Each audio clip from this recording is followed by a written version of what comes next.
Welcome to our third segment of YourTown television program and our feature on artivism, especially with regard to standing with Standing Rock.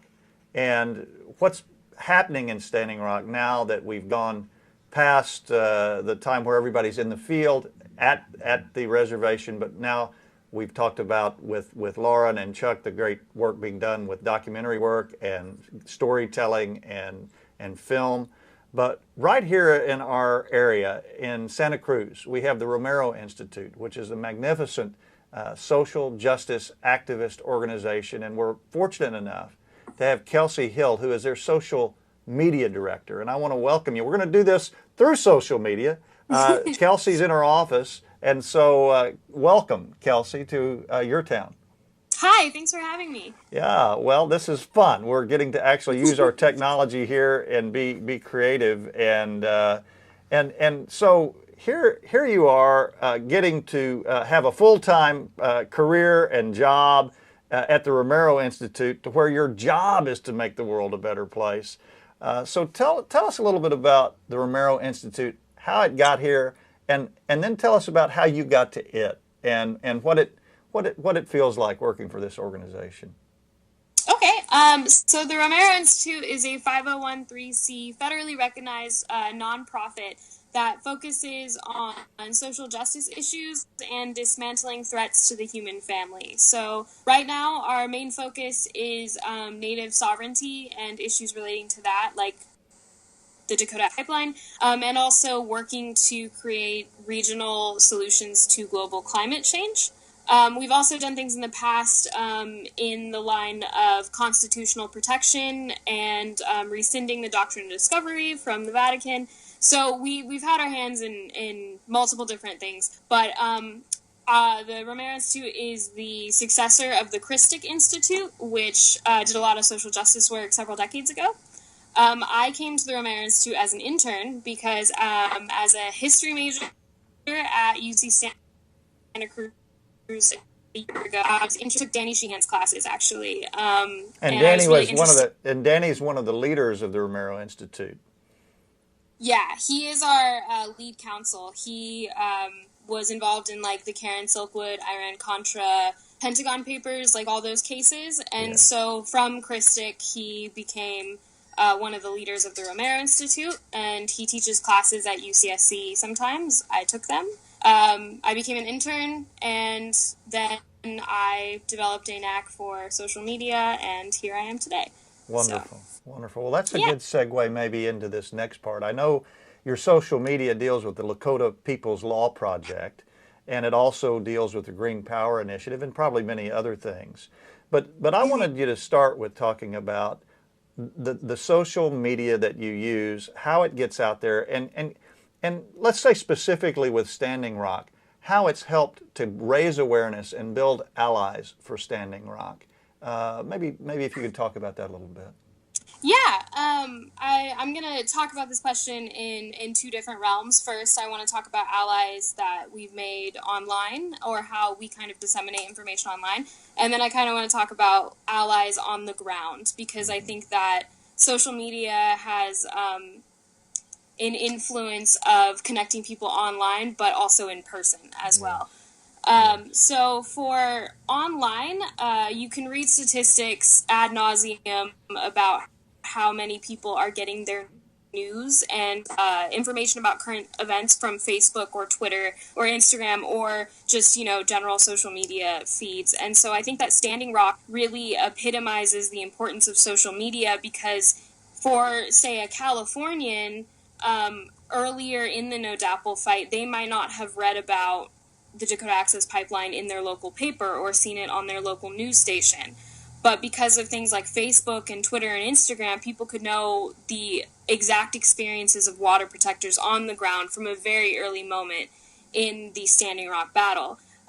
Going off of that, I think it's really important to mention Facebook Live as something that has really shaped this moment in history, because prior in Native American conflicts with the government, you couldn't document the amount of oppression and militarization that has happened against them as quickly and instantaneously as you can now.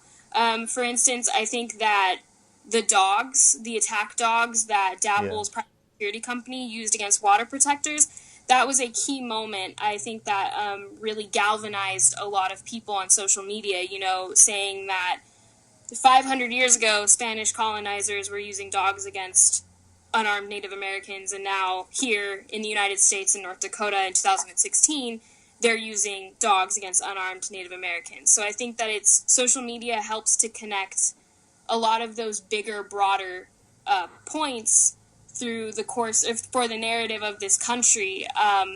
And it allows people to sit in the safety and the comfort of their own home, their own office, on public transit, wherever they are, and be immediately tuned in to what is exactly happening in this country and what is happening for specifically Native Americans trying to protect their own water. And these, for example, the footage of the dogs actually attacking peaceful protesters there had millions upon millions of hits worldwide, for example. Mm-hmm. Yeah. Yeah, or the night of November 20th on Backwater Bridge. I personally believe that you could read what happened for, a very long time and really not still have the same emotional impact as watching water cannons be deployed in, 27-degree weather in the middle of the night. So for my job personally, I think that it's not only about disseminating information, but it's also explaining information. We live in a country now that its federal policy is to assault truth and justice, and People's Law Project gives people the chance to. We've lost. Let's cut. Oh. No, we've got you back. Let's not cut. Yeah. Start that over again. Let's start that thought over again. Start that thought here. Right. Tell me when. Go for it. Go. Okay, so Facebook gives people the opportunity to take information and read a narrative, and then, take information from multiple different sources and kind of develop their own understanding of it versus just news or other media, things that they could just say, this is here, this is what you think. But social media allows perspectives from, different water protectors, different people on the way to Standing Rock. And so my job for LPLP, I think, is just as much about public education and allowing people to become part of the movement from, the safety and comfort of their own homes.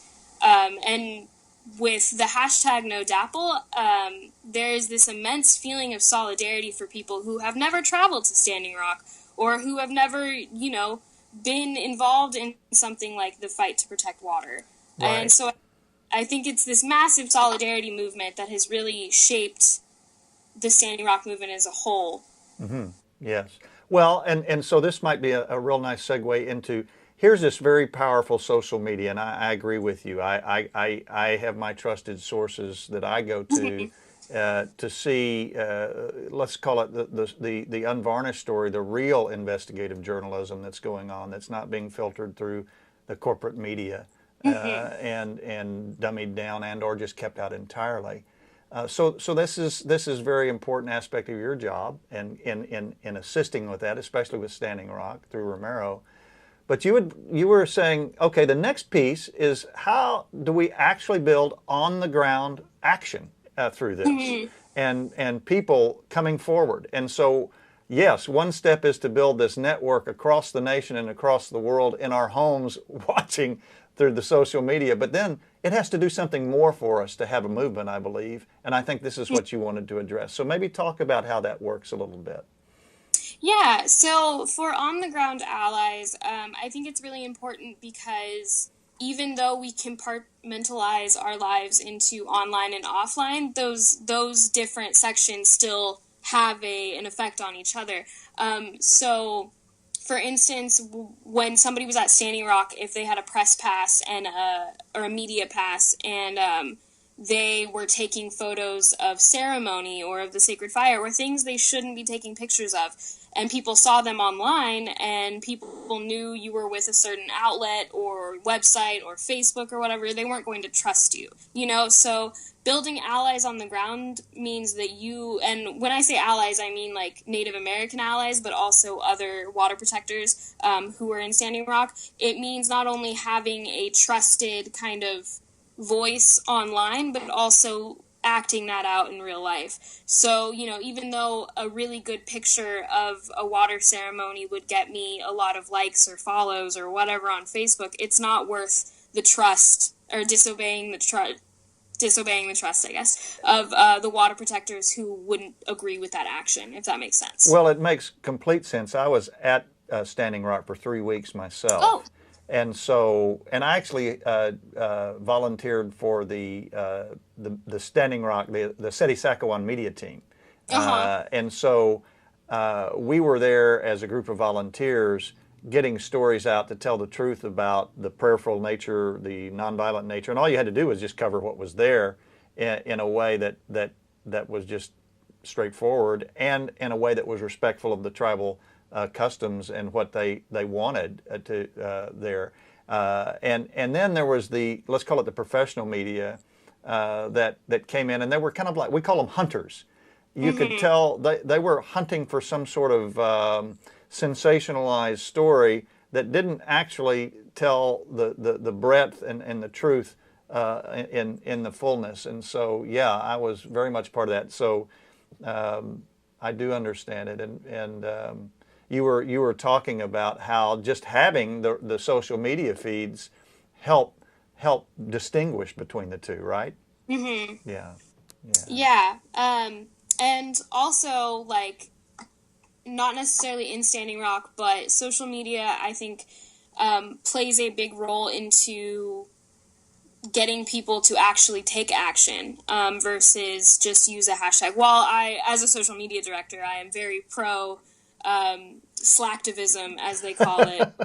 You are just an online activist, but I think there is a supreme importance to that. But I think that people actually do take action. On LPLP, when there is a divestment rally in some city, I'll still share it because I know, even though all of our followers don't live in, the Twin Cities or LA or whatever, it's only going to reach people, or people might only go if they live in that city, but that's still people that might not have known about it otherwise. And we do have a pretty successful rate of getting people to act in things like, divestment rallies against the big banks or water protector marches or, things like that. Wonderful.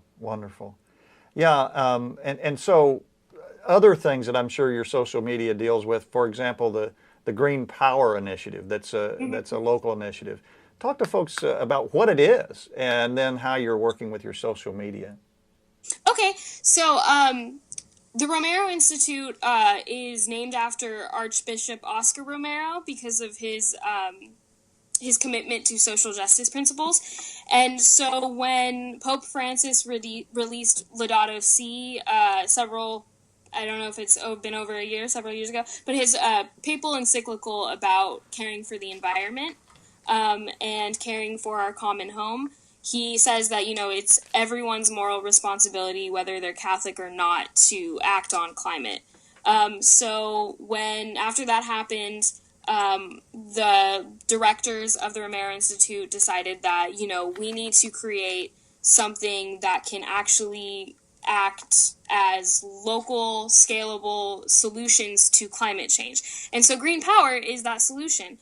Green Power is a nonprofit that is an advocacy organization for community choice energy, and community choice energy, called CCE for short, is allows people to have a choice in their electric utilities. So instead of me paying PG&E for gas and electric, I could be paying another provider for solar, wind, or hydrothermal energy or something like that. So community choice energy is still very much in development phases across the state, but I can say with confident that community choice energy is one of the fastest moving vehicles to get renewable energy into the lives of everyday Americans. And it's really important because renewable energy is the fastest growing sector within the energy industry as a whole. And it's creating jobs. It presents an opportunity for regular people who might look at climate change like it's this huge. It shows them that they can act on climate just through their everyday lives. And so Yes. Green Power has been doing a lot of work in the Monterey Bay region to promote Monterey Bay Community Power, MBPC or MBCP. But and so we also do a lot of work to just promote other environmental issues. Like we've been very supportive of Save Our Shores work in Monterey with the Cemex sand mine. Stuff like that. Yeah, and so to me, this is such a great marriage of, you spoke of the Green Power Initiative is a way that we can actually work on changing our energy sources to sustainable energy sources right here in the Monterey area, the Monterey Bay area. And of course, that's what Standing Rock is all about right there. They're saying, just let us have clean sources of water and energy. And they made the segue every time they spoke of really, they were kind of the hub for climate justice in that regard as Indigenous people. And so I love this idea and the power in it of as we in each community do the things right there in those communities that transform us to sustainable energy, we're doing the work. That is the revolution in many ways. Would you please do a shout out on your website and how people can donate money to the Romero Institute, or just find out what you're about? Yeah, so we actually have like websites and social medias for like all of our projects, but for Lakota People's Law Project, which is our Standing Rock initiative, you can go to lakotalaw.org, or you can go to facebook.com/Lakota People's Law Project, all one word, and you can find donate and about information there. The Romero Institute is romeroinstitute.org is our website, and then on Facebook we are the Romero Institute. And then Green Power is greenpower.ngo for that one, because it is officially a non-governmental organization. And we're Green Power CA on Facebook. If you type in facebook.com/greenpowerca, that's us.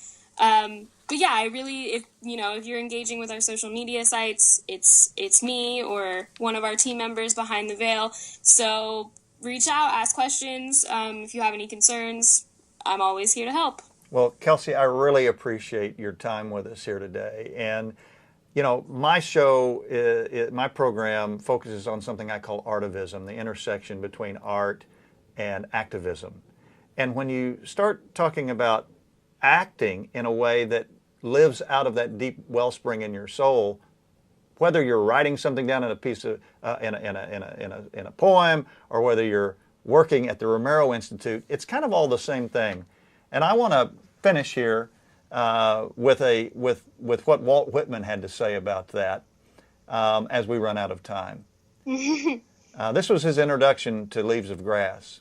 This is what you shall do: love the earth and sun and the animals, despise riches, give alms to everyone that asks, stand up for the stupid and crazy, devote your income and labor to others, hate tyrants, argue not concerning God, have patience and indulgence toward the people, take off your hat to nothing known or unknown, or to any man or number of men, go freely with powerful, uneducated persons, and with the young and with the mothers of families. Read these leaves in the open air every season of every year of your life. Re-examine all you have been told at school or church or in any book. Dismiss whatever insults your own soul. And your very flesh shall be a great poem and have the richest fluency, not only in its words, but in the silent lines of its lips and face, and between the lashes of your eyes, and in every motion and joint of your body. So thanks, Walt, and thank you, Kelsey, and that does it for our show. Thank you for being with us. Thank you.